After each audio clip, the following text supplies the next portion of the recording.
Assalamualaikum warahmatullahi wabarakatuh. Alhamdulillahi rabbil alamin. Wassalatu wassalamu ala asyrafil anbiya'i wal mursalin wa ala alihi wa sahbihi ajma'in. Subhanaka la ilma lana illa ma 'allamtana innaka antal alimul hakim. La haula wa la quwwata illa billahil aliyyil azim. Rabbi shrah li sadri wa yassir li amri wahlul 'uqdatam min lisani yafqahu qawli. اللهم افتح علينا بفتوح العارفين بك اللهم اجعلنا من الذين يستمعون القول فيتبعون احسنه اللهم علمنا بما جهلنا وانفعنا بما علمتنا وزدنا علما نافعا يا رب العالمين. Hadirin sekalian, pertama sekali syukur terima kasih kita kepada Allah Taala. Kesyukuran kita pertama sekali syukur kita Allah Taala masih kurniakan nikmat hidup hingga ke hari ini. Kita diajar mensyukuri nikmat hidup ni harian dengan membaca doa alhamdulillahillazi ahyana ba'dama amatana wa ilaihi nusyur. Juga syukur kita dapat Islam, kita syukur lagi dapat boleh ke masjid, ke surau, ke majlis ilmu dan berada dalam majlis ilmu. Dengan itu dapat kita mempelajari, memahami ajaran yang dibawa datang oleh Nabi kita Muhammad sallallahu alaihi wasallam. Syukur banyak-banyak juga apatah lagi Allah Taala jadikan kita boleh taat patuh perintah dia, meninggalkan larangannya. Dalam masa yang sama hati kita tak pernah ada syak ragu pada apa yang dibawa datang oleh Nabi kita Muhammad sallallahu alaihi wasallam itu. Jadi diberikan kita tanpa ada syak ragu pada apa yang dibawa oleh baginda Nabi sallallahu alaihi wasallam, itulah dikatakan iman. Syukur kita Islam, hidup dalam keadaan Islam, iman, boleh taat ikut perintah dia, tinggalkan larangannya, itulah dikatakan takwa. Dijadikan pula sihat lapang masa, diberi pula keupayaan keterat untuk boleh hadir untuk solat asar berjemaah di masjid ini. Dan insya-Allah kita manfaatkan masa yang ada meneruskan bacaan kitab daripada kitab Fathul Qarib ni insya-Allah. Dan kita dalam masjid ni main iktikaf sama-sama, saja aku lafaz niatnya saja aku iktikaf dalam masjid ni kerana Allah Taala.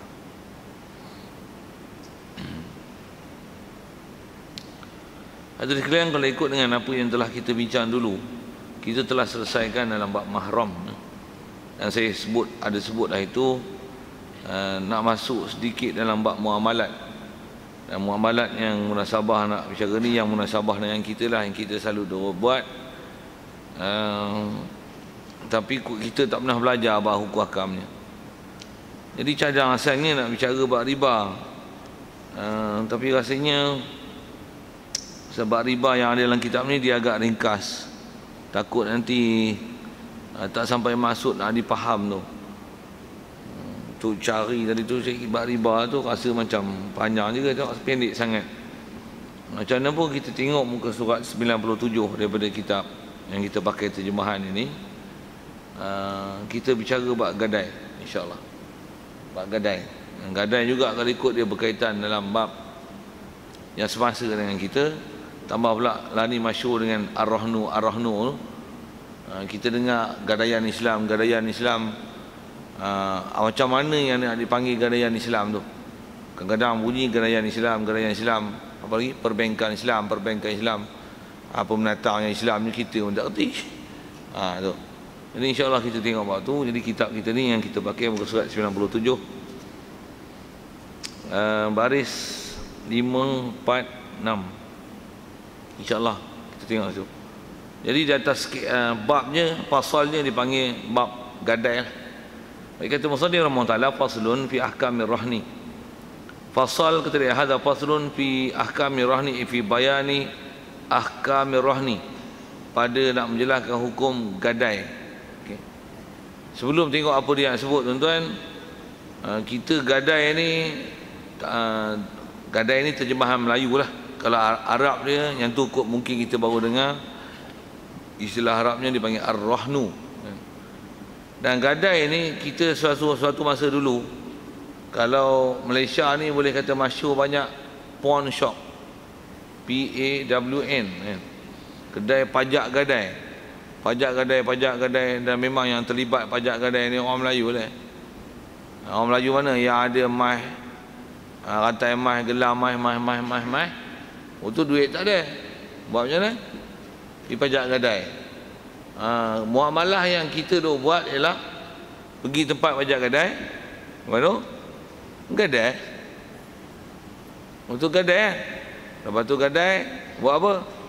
Katalah duit kita dapat tu 10,000, ambil 10,000, Tiap-tiap bulan bayar bunga.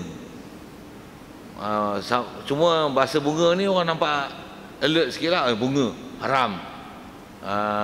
Bagus tu tahu bahasa bunga tu. Tapi ini bukan bunga. Ini kita ambil kadar charge, perkhidmatan. Ni yang model bahasa lah. Satu masa dulu dipanggil, ini bukan riba, ini bukan interest. Bunga, lepas tu tukar interest, lepas tu faedah. Kita cerita ni bukan bab simpanan duit Kita duk cerita ni masalah pajak gadai. Jadi kalau muamalah yang macam tu memang tak betul Kita tengok tak betul dulu, betul kita tengok betul apa. Jadi yang tak betul itu pasal apa? Pasal kena faham. Pertama, bila sebut bab gadai, dalam syarak dalam Islam kita ni tak ada gadai, melainkan mesti terdahulu daripada gadai hutang. Sebelum gadai hutang dulu. Hutang dulu baru gadai. Jadi gadai ni buat apa? Dia akan sebut dengan takrif apa nanti. Cuma baca tu dia ambil proses makan masa cara baca dan bahasa kitab sikit lah. Kita ambil faham sekali lalu dulu, baru tengok dalam kitab nanti insyaAllah. Baik, gadai ni dia mesti sebelum gadai ada hutang dulu. Jadi barulah boleh ada gadai. Tidak ada kaedah tiba-tiba gadai. Saya nak gadai mah. Gadai pasal apa? Nak jual lah. Ini apa? Gadai. Lah pasal gadai. Apa yang tak masalahnya saya kata lah apa? Pasal apa? Gamak-gamaknya. Saya tak ada hutang. Hutang tak ada, pergi kedai sini. Saya nak gadai. Gadai apa? Dia sepatutnya mesti sebelum gadai, bagi keluar perkataan tu, apa dia ni? Tidur lah tak dapat. Takkan awal-awal tidur. Sebelum gadai mesti ada apa? Hutang dulu. Okey, bagi faham tu dulu. Sebelum gadai mesti hutang. Jadi apa-apa proses gadaian mesti hutang dulu. Kita tengok tu dulu. Pasal itu asas dalam memahamkan bab gadai ni. Jadi kalau sistem yang kita tengok ar-rahnu ni, nama gadai, nama pun ar-rahnu tu Islamik lah sikit dari sudut nama. Tapi dari sisi proses, rupanya gadai dulu juga. Lepas tu baru hutang, sewil juga. Sewil juga walaupun nama ar-rahnu. Tak betul. Macam pajak gadai kat namanya. Tambah pula lagi kita tengok lagi sama dengan pajak gadai, cuma nama je ar-rahnu. Apa dia tak ada apa-apa tu, tuan-tuan tengok lagi tu. Jadi pertama mesti dilihat tentu dulu. Jadi sebelum gadai mesti ada hutang dulu. Jadi proses sekali lagi sebut, sebelum gadai mesti hutang dulu. Baik, kita tengok sikit. Untuk gadai ni, apa tujuan muamalat gadai? Tujuan muamalat gadaian dia adalah sebagai perteguhan di atas hutang, ataupun nak sebut apa, dia di atas satu jaminan bahawasanya hutang yang kita dah berhutang dengan seorang kita akan bayar, dan ada tempat nak bayarnya. Andai kata kita tak mampuan bekerja, tak ada meniaga, tak apa jadi, atau seumpamanya, jadi orang nak bagi hutang kat kita tak apa nak berani. Pasal apa? Pasal belum tentu jaminan hutang itu akan dibayar. Satu antara jaminan untuk hutang dibayar antaranya penjamin. Itu jumpa bab kemudian ni, bab jamin. Antara jamin tu jamin hutang lah. Siapa tak ada, tak boleh, yang dia hutang dia tak boleh bayar, mesti ada penjamin. Lah ni apa, grantor apalah, macam itulah bahasanya kan. Mesti ada penjamin. Jadi penjamin ni lah yang akan ditulis surat, diminta oleh selalunya zaman kita lah ni bank bengong tu lah. Bank lah minta, siapa tak boleh bayar, owner tak boleh bayar, orang yang berhutang tu, penama tu tak boleh bayar, siapa yang jadi penjamin dia tu, pada dia lah akan diminta. Kalau dua orang, memang dua orang pun dia akan diminta sampai bayar. Kalau tidak nanti penjamin yang kena, bukan orang yang berhutang kena. Macam mana pun saya nak sebut tentang jamin tu. Jadi asal bab gadaian ni adalah jaminan untuk membayar hutang. Macam mana penjamin adalah untuk membayar hutang, gadaian pun kalau ikut pensyariatan gadai adalah untuk menjamin hutang dibayar. Satulah, sebelum gadai apa dia tadi? Mesti ada hutang. Sebelum gadai mesti ada hutang. Dengar elok ayat tu. Sebelum gadai mesti ada hutang. Jadi tak ada gadai kalau tak ada hutang. Macam mana pun kalau bawa barang gadaian sekali pun, apa nak digadai pula? Mesti hutang dulu. Cuma kadang-kadang orang tak berani nak pergi hutang, melainkan tengok barang gadaian. Jadi tunjukkanlah dia dulu, ini yang saya ada untuk saya nak buat gadai. Jadi berani nak bagi hutang kat saya. Kalau itu proses ar-rahnu betul. Memang ar-rahnu pun kalau kita minta hutang peribadi lah, untuk kita pakai sendirinya, bukan untuk beli kenderaan apa ni, itu lain hal. Tak beli kenderaan macam mana pun saya masih nak sebut tentang hutang dulu. Kalau kita nak hutang peribadi 100,000, agak-agak dia bagi tak? Banyak susah lah. Melainkan yang buat iklan kat pokok tak perlu penjamin, tuan-tuan bagi IC lah. Ya kan, dengar saya kata. Saya bukan nak suruh galak masuk, tapi dia punya mudah nak pergi tu. Tapi IC lah, bagi IC masuk jari, sign, siap, mampu hang. Memang dia bagi 100,000. Tuan-tuan nak masuk dalam akaun kan, nak cash money, dia bagi masuk. Untuk keselamatan kata you, masuk dalam akaun lagi selamat, ini lagi safety, lagi bagus punya. Tapi setiap bulan mampu lah kau. Silap alung, angah, acik, alung, angah, alang, acik, pak tam, pak su, semua dia panggil. Nak minta alih hutang. Saja saya guna bahasa tu tuan-tuan, pasal alung ni dah masuk istilah bab hutang. Hutang macam tu lah. Saya nak sebut apa? Masalah penjamin. Dan dia tak perlu penjamin. Memang tak perlu penjamin, tapi mampu kau. Dengan kau kena pelupur, silap-silap dengan harta rumah kau, dengan geran tanah apa semua dia ambil. Dengan kau sekali masuk penjara kali. Pula tu kena kurung, tak pergi makan, kena pelupur lagi. Itu alung punya style. Kalau tak alung pun angah punya style. Angah apa? Kerajaan punya style lah. Macam mana pun saya nak cerita panjang tu kan? Tapi nak cerita apa? Itulah proses hutang kita. Macam mana pun hutang dia minta penjamin. Jadi gadai ni, gadai adalah penjamin. Cuma dia bukan penjamin hidup, dia penjamin mata benda, benda berharga yang dijadikan untuk penjamin. Dan semestinya zaman sampai ke akhir kiamat esok, sampai ke kiamat esok lah, selagi duduk atas dunia ni, benda yang paling berharga, yang bernilai, yang dia tidak akan ada susut nilai. Kalau susut pun naik turun berbanding dengan ringgit Malaysia, dolar dan sebagainya, tapi dia akan jadi tetap barang bernilai sehingga ke akhir kiamat esok. Apa dia? Perak. Cuma perak orang pandang macam ni sikit. Kalau tak faham tu lah saya punya isyarat tu.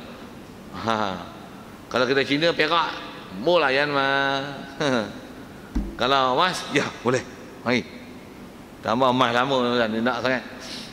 Apa saya nak sebut ni? Okey, nak sebut emas tu adalah penjamin. Dia lagi suka daripada orang hidup ni. Okey, macam mana pun nak sebut apa? Jadi emas ni barang kemas lah, apa bahasanya itu. Apa tujuan dia? Dia sebagai penjamin atau hutang. Jadi yang saya sebut tadi, penjamin ni, jadi di atas dasar penjamin tu, memanglah bank nak bagi hutang 100,000 tuan-tuan, dia pun susah juga tu. Pasal jamin kat awak kerja apa, selit gaji, ini aset kekal apa yang ada, dia akan minta tu. Pasal nak jamin bayar tak bayar. Melainkan pokok-pokok yang macam alung, angah, cik, alang tu. Itulah. Macam mana pun nak sebut tentang proses. Saya masih cerita bab-bab gadai ni. Dalam kaedah Islam mesti hutang dulu. Baik kita nak hutang berapa? Katalah 100,000. Barang kemas mana kau nak bawa? Agak-agak satu urat rantai cukup. Tengok rantai besar mana? Rolip lah rantai kita. Ada berapa ribu? 15,000. Buh lah 15,000. 15,000 nak hutang 100,000. Mana mampu tak bagi. Berapa urat rantai ada? 50 urat rantai. Gagah tau. Tapi bawa kedai tengok kiri kanan. Saya bagi contoh kan, dengan fenomena sekali saya tunjuk tu. Jadi kalau proses gadaian ar-rahnu lah ni ialah macam ni. Tuan-tuan bawa mai, dia akan timbang, itu dia akan nilai. Saya cerita apa yang duk berlaku lah ni dulu kan. Hari kita baca kitab, tengok betul tak betul. Yang tak betul itu kita sepak, kita tengok nama je ar-rahnu bodoh kata. Tak betul. Kalau betul nanti kita bagi plus, kita boleh kempen sekali lagi. Pasal bahawa muamalat dia dah betul. Kalau tak betul kata sama aja dengan pajak gadai, nama je ar-rahnu. Islam tukar nama Macam mana insurans buh nama takaful. Rupanya lagi kepala otak bersimpul, nama je takaful. Apa dia tu nanti sepanjang umur kita bicara pula tu lah insya-Allah. Okey, kita bicara bab Rahnul dulu. Cerita Rahnul lagi ni. Jadi tuan-tuan bawa barang kemas, dia timbang. Katalah ada apa? Ada 100 gram. 100 gram, hari ni 1 gram ada RM148. Emas 999 lah. 916 rendah lagi lah. Kita cerita saja bagi harga tu. Bola bundar angka sedap sikit, mudah kira. RM150 1 gram. Kalau ada 100 gram tuan, tambahlah 20 belakang kan. 140 jadi ada 14,000. Boleh bang? 100 gram, 10 gram, 100 gram 140,000 lah. Silap sebut angka 1 gram 140, 10 gram 1,400. Betul tak? Betul tak? Saya silap kira. Kadang slow kan matematik ni. 10 gram, 100 gram 14,000 lah. Okey, bukan 140,000. Silap. 140,000 itu sekilo. Betul. Okey. Baik. Saya nak sebut macam ni lah. Kita bawa 100 gram, dia akan timbang. Okey, lah ni Rahnul dia macam ni lah. Memang dia akan ambil emas tuan-tuan, dia akan timbang. Lepas tu katalah ada 100 gram, harga market price 15,000. Katalah kita bundar pada 150 tadi, 15,000 dia tak bagi 15,000. Dia akan bagi paling kuat 65%. Pelanggan paling kuat. Biasa dia bagi 65. Paling kuat 70 daripada harga emas tersebut. Walaupun kebarangkalian naik turun emas ni dia besar, emas memang banyak naik. Kalau turun pun ni musim nak naik selepas dia turun kan. Turun pun harga 5 tahun dulu kan. Sekarang ni ni nak naik nak dia naik macam ni. Macam Concorde naik ke airport tu. Jaga. Pasal dijangka ni kita 1 gram saya sebut 150 itu kan.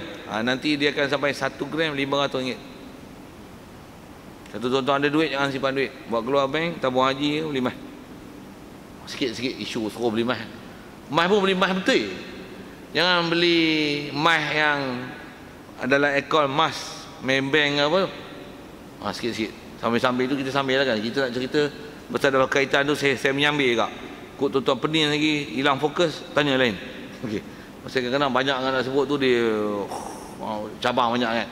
Baik, balik pada bab kita. Bab gadai. Jadi gadai takkan ada melainkan hutang. Jadi kalau kata Rahnul ni dia memang akan timbang, dia akan bagi sebanyak buah biar angka 70% je. Jadi kalau 70 dia akan bagi, kalau tuan-tuan ada 100 gram tadi, kalau harga semua kalau ikut 15,000, dia akan bagi 10,500 maksimum. Dia akan bagi 10,500. Muamalat sepatutnya macam ni. Okey, emas dia dah timbang, itu kalau ikut jaminan hutang. Jadi kaedah macam ni, maksudnya dia mesti faham dia punya proses macam ni. Bagi hutang dulu 10,500 dengan 70% daripada harga emas. Kalau ikut pun hutang, bukan syarat ada gadaian kan. Tak ada gadaian pun boleh hutang je. Dengar faham kan? Pasal gadaian untuk menjamin hutang itu dibayar, itu je. Tapi kalau tak ada gadaian pun masih boleh hutang. Cuma bank tak apa nak bagi lah. Jadi kalau Rahnul ni di atas muamalat yang betul, sepatutnya saya tanya tuan-tuan jawab dulu. Dia bagi hutang 10,500 dulu kan? Betul kita dah terima macam ni lah. Dia ambil 10,500 tu trend. Encik nak tunai okey, tunai lah encik, senang. Pakai kobat dengan tangan katanya. Dia pun trend, kira duit lah tu kan. Dia buah 5,000 betul RM500. Okey, ini encik 10,500 hutang. Jadi dia suruh sign dulu. Okey, ni hutang encik 10,500. Dia tuan-tuannya gram 100 gram tadi tu. Tuan-tuan ambil pegang. Okey, jadi saya hutang lah dengan harga sebanyak 10,500. Siap. Lepas tu, okey, barang gadaian ni saya pegang ni. Okey, barang gadaian emas ni baru buat dokumentasi gadaian. Maksudnya simpan akad baru terima akad tu. Tu pegang. Kalau kata emas kita tadi kita ambil, dia ambil timbang lah. Okey, ni emas encik, ni duit kami. Okey, bagi dia dulu 10,500 sign. Oh tu dia dah ambil, baik memang encik, yang ni nak gadai encik. Ya. Gadai, timbang sekali lagi. Pesan baik, emas ni ialah gadaian kepada pihak bank untuk menjamin bayaran 10,500 itu. Siap. Ambil sign. Apa-apa dokumentasi dia lah. Siap. Tu baru betul gadai ikut siapa dulu. Baru cerita tentu cerita siapa? Nak gadai mesti hutang dulu orang gadai.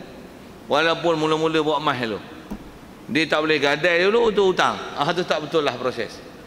Pasal gadai dulu baru hutang, gadai apa?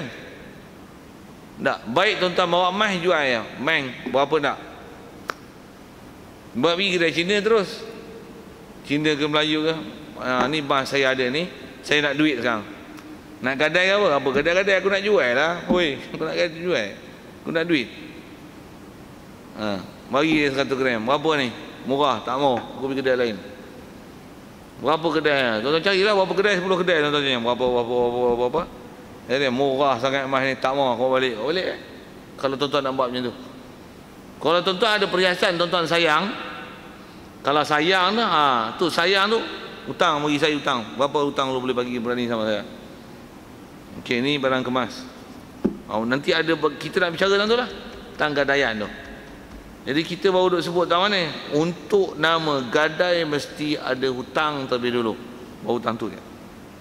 Pasal gadaian adalah jaminan atau perteguhan atau apa lagi bahasa Arab disebut wasiqah di atas hutang yang kita muamalat dengan orang, untuk jadi sebagai penjamin bahawasanya hutang dia akan dibayar. Macam mana pun kalau sikit tanya, agak-agak adakah gadaian ni emas saja? Lembu boleh tak lembu? Boleh? Tapi lembu kena jagalah pula. Kalau teh je nak legal dadang ni, awak pun duk rumah teres emas kakak juga boleh pegang. Buah pilih contoh tu. Geran tanah boleh? Dia apa saja yang ada value. Mana sah gadai, sah jual beli, sah wakaf, sah pinjam, sah gadai. Gadai baju boleh. Dia kata baju buat bagi mangsa banjir tak boleh Kalau ikut ada harga kat tu kan, tapi value dia rendah lah. Jadi untuk buat gadaian orang macam ni, lalunya barang gadai ni orang yang memang benda yang memang akan harga makin mahal kan. Gadai kereta boleh tak? Tuan-tuan beli 100,000, esok tuan-tuan jual kuat-kuat pun dia ambil 60,000 kan. Hari ni beli cash 100,000, esok tuan-tuan jual balik kat dia, berapa dia ambil? Oh ya, sudah jatuh harga mah. 50% tu. 50% tu mungkin murah dia ambil. Mahal dia ambil. Kita ini lagi mau tukar nama, orangnya susah, lagi mau masuk Puspakom lagi mau tukar nama. Tuan-tuan keluar hari ni 100,000, esok dia ambil kuat-kuat pun 50,000. Tu kuat tu. Kalau trade in kita kasih lebih sikit. Saya cerita macam saya lah tu ke kedai punya pasal. Okey, saya bagi ayat tu untuk tengok fenomena yang ada dengan apa yang kita nak faham. Okey, siap. Jadi itulah prinsip gadai. Jadi tuan-tuan kalau pernah gadai sebelum ni apa-apa, tengoklah nilai tu. Dia gadai ikut Islam ke nama je Ar-Rahnu Islam, tapi tak ada Islam lah. Gadaian bodoh apa. Tambah pula ada orang lain dia gadai, dia pun tak tahu dia buat apa.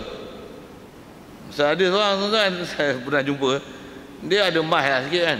Untuk dia gadai, dia orang kata gadai ni dapat duit lah ni ya. Macam mana? Pergi je bank, agro bank apa kata tu, untuk pergi barang, ikut gadai nanti dia kira-kira, lepas tu dia kira-kira, dia bagi kau duit. Lepas tu setiap bulan, nanti kalau duit emas tu naik, engkau dapat duit banyak ni. Untuk apa? Tak, dia pun tak tahu benda dia buat. Dia tahu, letak emas dapat duit. Dia tak tahu saya nanti emas dia tu habis, emas dia hilang. Apa cerita ni? Saja nak sebut, orang pun tak tahu apa benda yang rohnu. Ngaji tak pernah, faham pun tidak. Tu dia tahu dapat duit je, duit pula tak ada. Tambah pula kena banjir pula. Sajalah ada isu banjir nak sebut bila kan. Memang kesian juga tengok masa banjir ni. Tapi kadang-kadang itu yang mencekam hidup, ilmu pula tak ada. Rupanya muamalah dah jatuh, kena timba tangga pula. Itu ada ayam atas tu, berak pula atas muka, padan 3 kali kena. Sikit saja usik-usik itu. Baik. Kalau gitu apa dia ar-rahnu ni? Tengok kitab kita. Dan bila ada ar-rahnu nanti kalau kata ada bayaran, nak bayar apa tu? Nak bayar apa tu? Baik, kata dia wahwa ar-rahnu ni lughatan pada bahasa dia lah as-subutu, dia lah dengan makna tetap, kemas, kejap. Baik, syar'an. Baik, yang ni syarak. Jadi syarak maksudnya istilahan mengikut fiqh. Yang kita nak faham ni, bila gadai ni, bila dia mana tetap, agak tetap apa ni? Nak menetapkan hati orang bagi hutang kat kita supaya memang dia tak ragu-ragu bagi hutang kerana adanya barang gadaian yang akan menjamin hutang dia pasti akan dibayar dan berbayar. Baik, kalau gitu syar'annya, syarak ni gadai ni apa? Dia lah ja'lu ainin maliyatin wasiqatan bidainin yustawfa minha inda ta'azzuril wafa'i. Itu baca Arabnya. Tuan-tuan faham ni, maksudnya baru tuan-tuan faham apa dia gadai. Baik, gadai ni syara'an, maksudnya istilahan mengikut kaedah syarak. Yang ni yang kita nak faham, pasal ini dipakai dalam fiqh kita. Dia lah ja'lu ainin maliyatin wasiqatan, menjadikan ain, mata benda berbentuk harta. Benda berbentuk harta. Tu ainun, ja'lu ainin maliyatin, mata benda harta. Cuma golib saya sebut emas. Tu saya soal tadi, selain pada emas boleh ke? Boleh. Cuma selalunya orang akan mencari benda yang dia takkan jatuh, biasanya akan naik. Bab yang naik ni tuan-tuan, 2 benda yang naik harga: tanah, rumah. Ya ke? Ya. Saya arwah orang tua beli rumah flat dulu 18,000 di Kuala Lumpur tuan. Tuan-tuan baru ni mak pun dah huzur dah. Dia beli dulu 18,000 rumah flat tu. Tapi kawasan Pekan lah dulu masa tu, alah. Tapi lah ni tengah Pekan betul-betul. Sewa pun 500 setengah. Beli 18,000. Okey, satu hal lah. Dijual lah ni berapa? 135,000. Masa tu saya umur 10 tahun. 10 tahun. Sekarang 20 campur 25. Saya lah. Sebutnya tu dapat muda sikit, 20. 20 campur 25, 45 lah weh. 35 tahun dulunya. 18,000 jadi 135,000. Rumah pelik bodoh kan. Tapi ada 3 bilik. Itu apa kan? Biasanya barang macam ni lah orang jadikan gadaian. Jadi gadai ni ialah menjadikan ain maliyah, mata benda harta. Mata benda berbentuk harta. Jadi kata mata benda tu dia mesti ain, mesti benda. Benda pun boleh panggil gadai. Jadi kalau spekulasi tak boleh dijadikan sebagai gadai. Gadai apa? Gadai spekulasi ya. Dan kalau kita belajar tu, yang kalau sebut dalam bab ni dia ada kaitan dengan bab jamin nanti. Jamin pun jamin apa? Jamin bayar, bukan jamin spekulasi. Kalau awak accident, saya akan bagi bantuan hospital 1 hari 400. Lepas tu elak kekal macam ni, kenderaan macam ni, mati macam ni, macam ni. Dijamin apa? Jamin spekulasi. Hak tu panjang umur jumpa takaful lah ni, insya-Allah. Pasal kena belajar lagi tu. Bila mana tak betul, maksudnya muamalat tak betul dengan syariat. Baik, balik kepada bab jamin kita ni. Jadi untuk jamin lah ya. Kalau itu atas padang pada bab harta ni, jamin lah. Untuk gadai mesti ain maliyah, mesti reta. Dan faham ni reta ni ada harga. Macam mana pun asal kitab dia kata apa yang boleh nama reta. Cuma zaman ni orang akan ambil emas, tanah, rumah. Basikal orang tak ambil, motor payah kan. Kereta payah. Handset ada handset. Handset sebenarnya muamalah tu hutang dan gadai kan. Tapi dia lebih kepada pajak gadai, pajak handset. Orang nak handset duit tak ada ni. Handset beli dulu Note 3, beli 1,800. Duit tak ada, pergi kedai Cina. Ni handset mau ambil berapa mah? Dia kata ini Note 3 Tengok. Ini AP set, FC set 500 aja. 500 tak apa lah. Ini buat macam mana? Kita mau 500